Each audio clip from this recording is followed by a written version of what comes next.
అప్పులు అనగానే మొదట గుర్తొచ్చే పేరు జగన్మోహన్ రెడ్డి. అందులో నో డౌట్. అవగాహన అంటే రాజకీయాల మీద కొంచెం అవగాహన ఉండి ఆర్థిక పరిస్థితుల మీద అవగాహన ఉన్న ఏ వ్యక్తికైనా జగన్మోహన్ రెడ్డి చేసిన అప్పులు ఏ స్థాయిలో ఉంటాయో తెలుసు. మీకు ట్విస్ట్ ఏంటంటే బ్యాంకులు కూడా ఒక పరిమితి వరకే అప్పులు ఇస్తాయి, పరిమితి దాటి అప్పులు ఇవ్వు. అలాంటప్పుడు జగన్మోహన్ రెడ్డి ఏం చేశాడో తెలుసా? అంటే పబ్బం గడపాలి కాబట్టి కేంద్ర పథకాల కోసం వచ్చే నిధులను కూడా ఈ ఈ పథకాల కోసం వాడుకున్నాడు. ఎందుకంటే అప్పులు పుట్టక అవి కూడా చాలక కార్పొరేషన్ పేర్లతో అప్పులు తీసుకున్నాడు. అవి కూడా చాలక ప్రభుత్వ ఆస్తుల్ని తాకట్టు పెట్టి మరీ అప్పు తీసుకున్నాడు. అంటే జగన్మోహన్ రెడ్డి ఎన్ని రకాలుగా అప్పులు చేసాడు అనడానికి ఇది చిన్న ఎగ్జాంపుల్. ఇకపోతే జగన్మోహన్ రెడ్డిని నా ప్రెస్ మీట్ పెట్టి మాట్లాడాడు. అంటే ప్రధానంగా ఆయన చెప్పింది ఏంటంటే చంద్రబాబు నాయుడు వచ్చి 20 నెలలు అయింది, దాదాపుగా 3 లక్షల కోట్లకు పైగా అప్పు చేశాడు. 3 లక్షలు 3.5 లక్షల కోట్లు అని ఆయన చెప్పాడు. 3 లక్షల కోట్లకు పైగా అప్పు చేశాడు. ఎందుకు చేశాడు ఇంత అప్పు? రాష్ట్రాన్ని అప్పుల పాలు చేస్తారా? 2 ఏళ్ళు కూడా ఇంకా గడవనే లేదు, ఇంత అప్పు చేస్తారా అని చెప్పి మాట్లాడాడు. సరే, ఈ 3 లక్షలు చెప్పినా 4 లక్షల కోట్లు చెప్పినా ఎవరు చెప్పారు ఈ అప్పులు? 3 లక్షల కోట్లు చేశాడని ఎవరు చెప్పారు? బ్యాంకులు చెప్పాయా? కాగు చెప్పిందా? లేదా గవర్నమెంట్ లెక్కల్లో మీరు అడిగిన ప్రశ్నకి ఏమైనా సమాధానంగా ఇచ్చిందా? ఎవరు చెప్పారు ఇవి? ఎవరు చెప్పారంటే సాక్షి రిపోర్టర్లు చెప్పారు. మీకు ఇదే ప్రశ్న, ఇదే అప్పుల గురించి, ఇదే స్థానాల గురించి గతంలో బొత్స సత్యనారాయణ మొన్న అసెంబ్లీలో అడిగితే పయ్యావుల కేసు అప్పటికప్పుడు స్పాట్లో సమాధానం చెప్తే మళ్ళీ నోరు మెదపలాళ్ళు. మీరు సాక్షి తయారు చేసిన పేపర్లను తీసుకొచ్చి కాగు పేపర్లని ఇలా ఊపితే కుదరదు, కాగు లెక్కలు మా దగ్గర ఉన్నాయి, మేము ఇస్తాం చూడండి అని చెప్పి పయ్యావుల కేసు సమాధానం చెప్తే మళ్ళీ బొత్స సత్యనారాయణ వాకౌట్ చేసి వెళ్ళిపోయాడు తప్ప సమాధానం చెప్పలా. అయితే జగన్మోహన్ రెడ్డి ఇది ఒక 3-4 నెలల క్రితం మాట్లాడాడు. నవంబరు డిసెంబర్ నెలల్లో జగన్మోహన్ రెడ్డి మాట్లాడాడు. ఒకసారి ఫస్ట్ ఏం మాట్లాడాడనండి, తర్వాత ఇప్పుడు ఏం మాట్లాడుతున్నారో నేను చూపిస్తాను మీకు. ఒకసారి 15 నెలలు అంట. మీరు ఇక్కడ వినాల్సింది ఒకటి, 15 నెలల్లో చంద్రబాబు నాయుడు చేసిన అప్పు దాదాపుగా 2 లక్షల కోట్లు. ఇది జగన్ నోటితో చెప్పిన మాట, గుర్తుపెట్టుకోండి. ఎవరి జోబీలోకి డబ్బులు పోతా ఉన్నాయని అడుగుతాం. రాష్ట్ర చరిత్రలో ఇది ఒక కని విని ఎరగని అధ్యయనం. మేము చేసిన 5 సంవత్సరాలలో సో ఇవన్నీ సాక్షి లెక్కలు పక్కన పెడదాం. సో ఆయన చెప్పింది ఏంటి? చంద్రబాబు నాయుడు 15 నెలల్లో 2 లక్షల కోట్లు అప్పు చేశాడు అన్నాడు. బాగుంది. ఇది మొన్న గత అసెంబ్లీ సమావేశాల్లో చంద్రబాబు గారు, అంటే కూటమి ప్రభుత్వం వచ్చిన కొత్తలో చంద్రబాబు గారు రాష్ట్ర ప్రభుత్వ అప్పులు ఏంటనేది అసెంబ్లీ సాక్షిగా ఒక వీడియో ప్రజెంట్ చేసి చూపించారు. ఇక్కడ కూడా జగన్ ఏం మాట్లాడాడు ఒకసారి. ఇందాక 2 లక్షల కోట్లు అన్నాడు కదా, 1,53,347 కోట్ల రూపాయలు అప్పులు ఉంటప్పుడు చంద్రబాబు నాయుడు అధికారంలోకి వచ్చాడు. చంద్రబాబు నాయుడు గారు అధికారంలోకి దిగిపోయేసరికి 4,08,000 కోట్ల రూపాయలకు ఎగబాకింది. సో చంద్రబాబు నాయుడు గారు దిగిపోయేటప్పటికి 4,08,000 కోట్ల రూపాయలు ఉంది. నేను సీఎం అయ్యే టయానికి ఉన్నటువంటి అప్పు అది జగన్ చెప్పాడు. సో అది కూడా కొంత అబద్ధం, 30,000 కోట్లు దోసేశాడు. అది కూడా చూపిస్తాను. ఇక్కడ చూడండి, లెక్కలు చూడండి. ఇది జగన్మోహన్ రెడ్డి 31/3/2019, అంటే చంద్రబాబు గారు సీఎంగా దిగిపోయే నాటికి రాష్ట్ర అప్పులు 3,75,295 కోట్లు. 2019కి జగన్మోహన్ రెడ్డి సీఎం కాకముందు ఉన్నటువంటి అప్పు. జగన్మోహన్ రెడ్డి ఇందాక 4,08,000 కోట్లు అని చెప్పాడు కదా, అది తప్పు. 3,75,000 కోట్లు. అందులో కూడా ఒక 30,000 కోట్లు తోసేసాడు. తర్వాత ఇప్పుడేనండి అధికారంలోకి వచ్చేసరికి 4,08,000 కోట్ల రూపాయలు అప్పులతో మనం మొదలెడితే మనం అధికారంలోకి దిగిపోయే నాటికి 7,48,000 కోట్ల రూపాయలు. అది కూడా తప్పే. చంద్రబాబు నాయుడు 4 లక్షల కోట్లు చేస్తే 7,48,000 కోట్లు, అంటే 3.5 లక్షల కోట్లు మాత్రమే మనం అప్పు చేసామని చెప్పి జగన్మోహన్ రెడ్డి చెప్పుకునే ప్రయత్నం చేశాడు. కానీ అది తప్పు. ఇదిగో ఇక్కడ లెక్కలు ఉన్నాయి, ఒకసారి చూడండి. 12 జూన్ 2024కి 9,74,000 కోట్లు ఇప్పటికి వచ్చిన లెక్కల ప్రకారం. సో ఇది ఎప్పుడు 9,74,556 కోట్లు అనేది చంద్రబాబు గారు సీఎం అయ్యే టయానికి ఉన్నటువంటి అప్పు.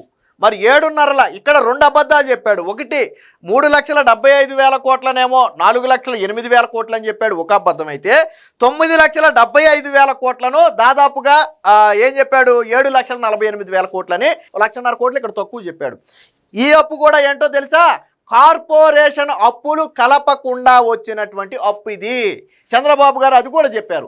ఎప్పటి వరకు వచ్చినటువంటి లెక్కలవి చంద్రబాబు గారు అసెంబ్లీలో ప్రజెంట్ చేసే టయానికి, ఇది కూటమి వచ్చిన కొత్తలో ఇది అసెంబ్లీలో ప్రజెంట్ చేసే టయానికి ఎప్పటి వరకు మా అధికారులు చెప్పిన లెక్క ప్రకారం వచ్చిన అప్పు ఇది. దీనికి అదనంగా కార్పొరేషన్ అప్పులు 1,50,000 కోట్లకు పైగా కార్పొరేషన్ అప్పులు ఉన్నాయి.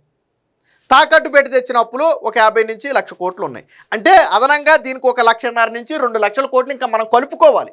అంటే ఇది సుమారుగా 10 లక్షల కోట్లు అయితే ఇంకొక 1,00,000 కోట్లు అదనంగా, అంటే జగన్ దిగిపోయే టయానికి వాటి అప్పు కూడా కలిపితే 11.5 లక్షల కోట్లు సుమారు. లేదు మీరు అసెంబ్లీలో చెప్పిన దానికే మేము కట్టుబడతాం అన్నా సరే 6 లక్షల కోట్లు, 375 నుంచి దాదాపు 975, అంటే నువ్వు 6 లక్షల కోట్లు 5 ఏళ్లలో చేసిన అప్పు ఇది. 5 ఏళ్లలో చేసిన అప్పు ఇది. జగన్మోహన్ రెడ్డి చేసిన అప్పు ఇది. మరి ఇందాక ఏమన్నాడు జగన్మోహన్ రెడ్డి? ఇందాక 15 నెలల్లో 2 లక్షల కోట్లు అప్పు అని చెప్పాడు కదా జగన్మోహన్ రెడ్డి, అది పచ్చి అబద్ధం. ఇప్పుడేమన్నాడు? నిన్న ప్రెస్ మీట్ పెట్టి 20 నెలల్లో 3.5 లక్షల కోట్లు అన్నాడు. నేను ఒక చిన్న లాజిక్ అడుగుతా. 15 నెలల నుంచి 20 నెలలంటే మధ్యకాలం 5 నెలలు కదా. ఈ 5 నెలల్లో చంద్రబాబు గారు దాదాపుగా 2 లక్షల కోట్ల నుంచి 3.5 లక్షల కోట్లకు అప్పు చేసేసాడా? పోనీ 3 లక్షల కోట్లకు అప్పు చేసేసాడా? అంటే ప్రతి 5 నెలలకు 1,00,000 కోట్లు అప్పు చేస్తే 20 నెలల్లో ఎన్ని లక్షల కోట్లు అప్పు చేసి ఉండాలి చంద్రబాబు నాయుడు? ఎన్ని లక్షల కోట్లు చేసి ఉండాలి?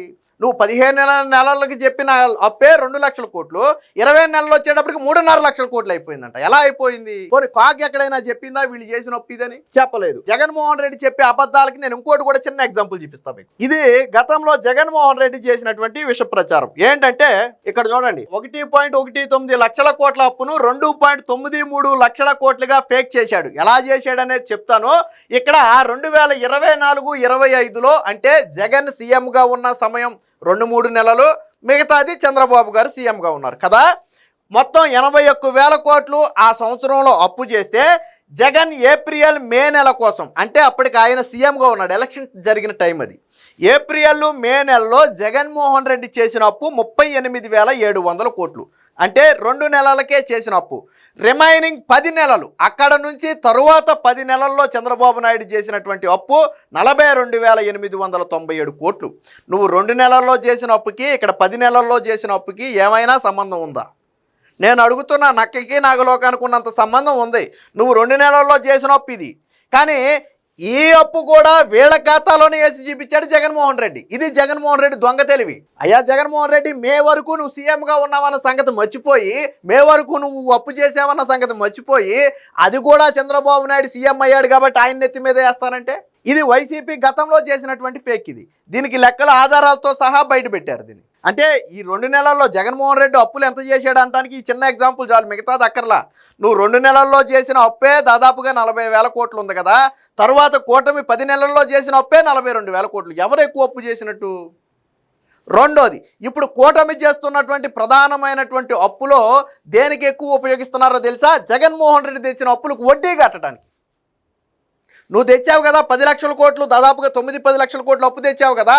ఆ అప్పుకు వడ్డీ కట్టాలి కదా. వడ్డీ కట్టకుండా ప్రభుత్వం నడుతుందా? అక్కడ చంద్రబాబు నాయుడు ఉన్నా, నేనున్నా, నువ్వున్నా, ఎవడున్నా వడ్డీ కట్టాలి. ఈ తెచ్చిన అప్పుల మెజారిటీ నువ్వు తెచ్చిన అప్పులకు వడ్డీ కట్టడానికి సరిపోతుంది. నువ్వు తెచ్చిన అప్పులకు వడ్డీ కట్టడానికే సరిపోతుంది. 3.5 లక్షల కోట్ల అప్పుని 10 లక్షల కోట్ల అప్పు చేసి వెళ్ళిపోయావు. నీదేం పోయింది?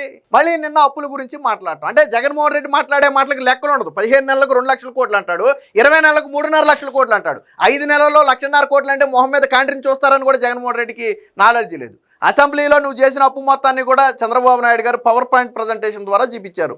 అసెంబ్లీలో అధికారిక లెక్కలవి గవర్నమెంట్ అధికారులు ఇచ్చినటువంటి లెక్కలవి, చంద్రబాబు గారు తయారు చేసింది కాదు. ఇది అప్పుల మీద ఉన్నటువంటి వాస్తవం. ఇది అంటే జగన్మోహన్ రెడ్డి ఒకటి ఫిక్స్ అయ్యాడు, గతంలో నా మీద అప్పులు అన్నారు కాబట్టి నేను ఇప్పుడు చంద్రబాబు నాయుడు మీద అప్పులు అంటే వాళ్ళని ప్రజలు కూడా అసహించుకుంటారు, ప్రజలు కూడా నాకే ఎటువంటి ఫలితం వచ్చిందో వాళ్ళకి ఎటువంటి ఫలితం ఇస్తారని చెప్పి జగన్మోహన్ రెడ్డి భ్రమపడుతున్నాడు. కూటమి ప్రభుత్వం వచ్చిన తర్వాత ఎక్కడా ఒక్క ప్రభుత్వ ఆస్తి తాకట్టు పెట్టాలా? ఎక్కడా ఒక కొత్త కార్పొరేషన్ ద్వారా అప్పు తీసుకురాలా? ఎలా తీసుకుంది? ఆదాయాన్ని పెంచారు. మొన్న అసెంబ్లీలో బొత్స సత్యనారాయణ అడిగిన ప్రశ్నకు పయ్యావుల కేసు సమాధానం చెప్పండి. నేను వీడియోలో కూడా చూపించాను మీకు, గత వీడియోలో ఏమని మీరు డెవలప్మెంట్ లేదు లేదు లేదు అంటున్నారు కదా, ప్రోగ్రెస్ లేదు అంటున్నారు కదా. నేను 2 డిపార్ట్మెంట్లు చెప్తాను. ఒకటి, లిక్కర్లో 24% సేల్స్ పెరిగాయి, మైనింగ్లో దాదాపుగా 20% ఆదాయం పెరిగింది. ఎలా పెరిగిందని ఆయన చెప్పాడు ఒక ఎగ్జాంపుల్. ఎలా పెరిగింది? మద్యం తాగేవాళ్ళు పెరగల, బయటకు పోయే మద్యం డబ్బులు ఉన్నాయి చూసారా, గతంలో వైసీపీ జేబులోకి వెళ్ళిన డబ్బులు ఇప్పుడు ప్రభుత్వ ఖజానాకి రావటం వల్ల ఆదాయం పెరిగింది. అలాగే మైనింగ్ అంటే రాత్రికి రాత్రి మైనింగ్ ఎక్కువ తవ్వేలా. ఎలా పెరిగింది? గతంలో వైసీపీ నాయకుల జేబులోకి వెళ్ళే డబ్బులు ఇప్పుడు రాష్ట్ర ఖజానాకు వచ్చాయి కాబట్టి అందులో కూడా గ్రోత్ పెరిగింది. ఈ రెండిట్లోనే బెస్ట్ ఎగ్జాంపుల్. డెవలప్మెంట్ జరిగిందా లేదా, గ్రోత్ పెరిగిందా లేదా అనేది చెప్పడానికి ఇదే ఉదాహరణ. వైసీపీ హయాంలో పక్కకు పోయిన డబ్బులు ఈరోజు రాష్ట్ర ఖజానాకు వచ్చాయి. లిక్కర్ స్కామ్ కేసు ఎందుకు పెట్టారు? 3,500 కోట్లు రాష్ట్ర ఖజానాకు నష్టమనే కదా పెట్టింది. సో అది వాస్తవ లెక్కలవి. ఇవన్నీ మరిచి నిన్న జగన్మోహన్ రెడ్డి సాక్షి పేపర్లు 2 ముందేసుకుని సాక్షి రిపోర్టులు తయారు చేసిన వాటిని చదివేసి ఇవే రాష్ట్ర అప్పులు అంటే, రాష్ట్ర అప్పులు క్లియర్గా బ్యాంకుల దగ్గర ఉంటాయి. ఇదేమి దాస్తే దాచేది కాదు. మీరు నేను తీసుకున్నట్టుగా ఏదో ఒక చిన్న నోటు రాసుకుని గుట్టుగా తీసుకునే అప్పు కాదు ఇది. ప్రతి బ్యాంకు, ఏ బ్యాంకు దగ్గర తీసుకున్నా, ముఖ్యంగా ఆర్బీఐ దగ్గర రాష్ట్ర ప్రభుత్వం ఎంత అప్పు తీసుకుందనేది క్లియర్ లెక్కలు ఉంటాయి. మీరు వాటిని తీసుకొచ్చి మాట్లాడండి పోనీ. అంటే జగన్మోహన్ రెడ్డి ఉద్దేశం ఒకటే, నన్ను అప్పులను సావగొట్టారు కాబట్టి నేను వీళ్ళ మీద అప్పుల నింద వేయాలి. ఇది జగన్మోహన్ రెడ్డి ఉద్దేశం. కానీ వాస్తవ లెక్కలు బయటికి తీస్తే ఎవరు భోగోతం ఏంటంటే ఇదిగో ఈ విధంగా ఉంటుంది. సో ఎప్పటికైనా జగన్మోహన్ రెడ్డి సాక్షి రిపోర్టర్లు తయారు చేసిన రిపోర్టు చదవటం మానేసి కాగ్ రిపోర్టో లేదా అధికారికంగా బ్యాంకులు ఇచ్చిన లెక్కల ఆధారంగానో మాట్లాడితే మంచిది.